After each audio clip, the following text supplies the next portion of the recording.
政府社會福利工作側面睇第3集。上一集我哋講咗政府喺安老方面嘅工作，今集我哋會講下政府喺經濟上做咗啲乜嘢保障長者。政府主要從幾個方面加強現行多支柱嘅退休保障制度，等長者唔使為基本生活擔憂。第一係改良強制性公積金，即強積金支柱。2017年4月，強制性公積金計劃管理局即積金局推出咗預設投資策略，回應強積金收費高、選擇難嘅問題。之後會建立積金易或 eMPF 中央電子平台，將強積金計劃嘅行政程序標準化、簡化同埋自動化，為強積金全自由行鋪路，俾僱員揀翻自己嘅受託人，增加競爭，就可以減低成本同收費。第二係進一步加強社會保障支柱，以充分發揮保底作用。除咗原有嘅生果金同長者綜援，2013年政府仲推出長者生活津貼，補助65歲或以上有經濟需要長者嘅生活開支。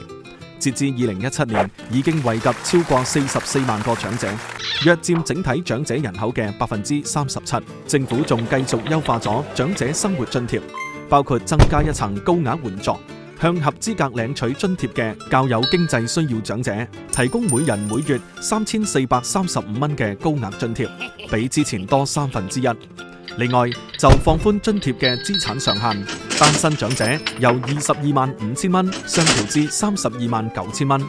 長者夫婦則由34萬1千蚊升至49萬9千蚊。第一年就會有50萬名長者受惠，長者生活津貼嘅覆蓋率將會增加到47%，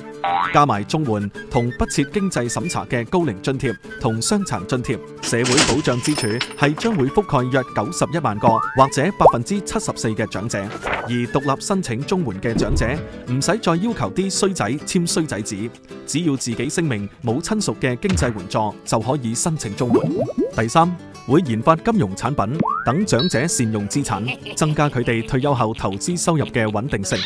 政府會研究公共年金計劃嘅可行性，探討可唔可以由公營機構營運終身年金計劃，幫長者將一筆過資產轉化成每月穩定嘅退休收入。又會研究增加備受長者歡迎嘅銀色債券嘅發行量同延長年期。政府仲繼續喺唔同方面優化緊社會福利，去保障有需要嘅人唔同方面嘅需要。除咗政府嘅行動，仲需要社會各界嘅參與、支持同配合，先可以令香港越嚟越好。